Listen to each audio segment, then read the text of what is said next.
Hello my dear children, I am Mr. Sunil Chetri, the principal of a school. Today once more I am here to teach the students of Standard 8 Literature and English from the text,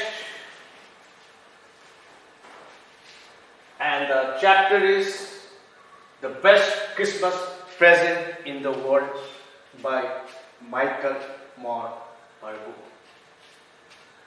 The theme of the story, the lesson which it likes to convey is war is not the solution to any disputes.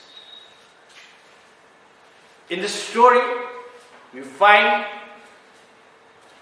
the English army and the German army are at war.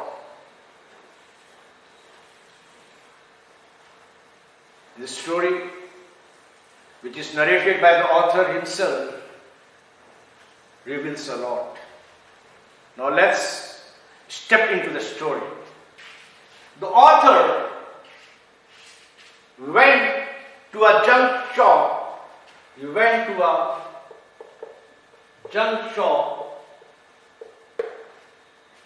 to buy, and here he finds the roll top desk. It was an old, in a very poor condition. It was made of wood. He decides to buy it and do whatever the repairing work is done. He sets himself to repair. While working on the desk, he finds a drawer, a separate drawer. When it opens it, he finds a tin box. In the tin box, it was written James Slater, dated January 25th, 1915. Out of curiosity, he opens the tin box, and inside the tin box, he finds an envelope which was addressed to Mrs. Jim McPherson, 12 Copper Beaches, Bidport, and the date was December 26, 1914.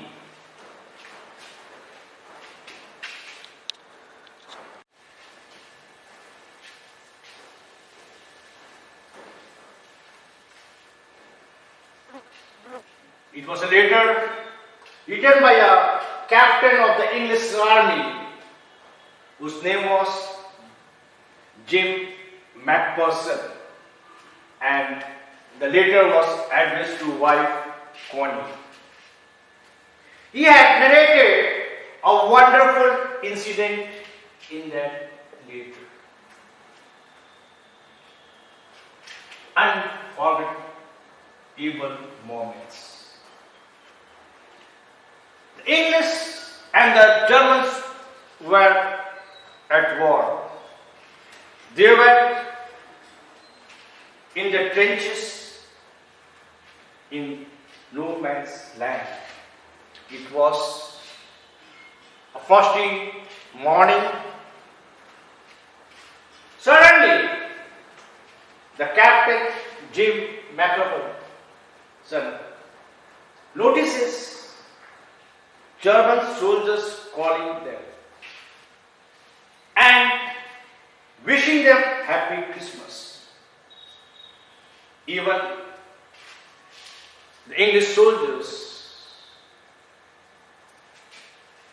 said, "Same to you." But Jim McPherson, as he was a leader of the army, he doubted the intention of the soldiers from the opposite trench.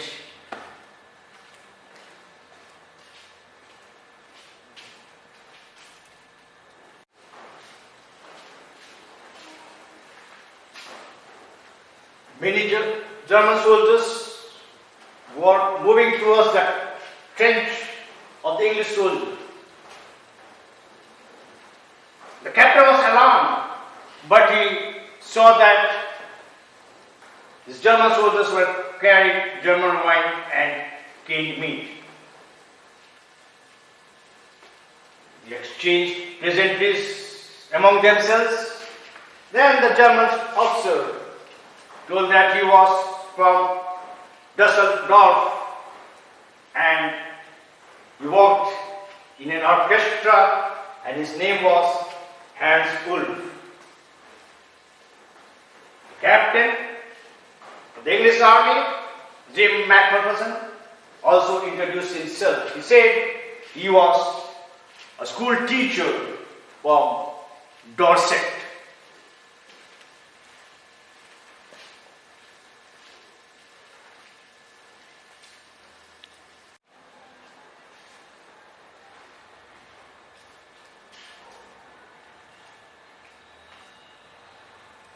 Hans knew English.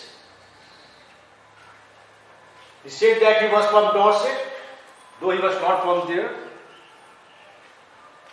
And while they were exchanging their pleasantries, he told that his favorite writer was Thomas Hardy, and the famous book was Far from Magdalen Crowd. The captain of the English army shared his cake which his wife had sent to him.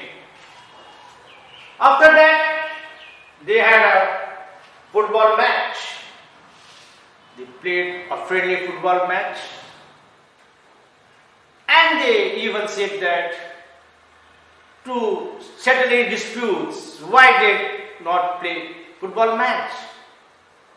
Because it does not disturb the peace. Children are not orphaned, or the wives are not widowed.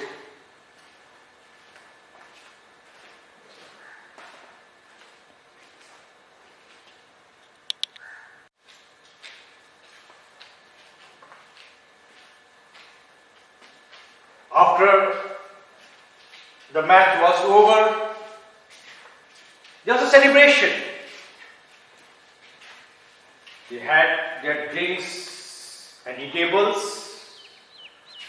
After the feasting was over, it was a partying time, and the German soldiers returned to their trenches unwillingly. During this time, before their departure, Hans saluted McPherson.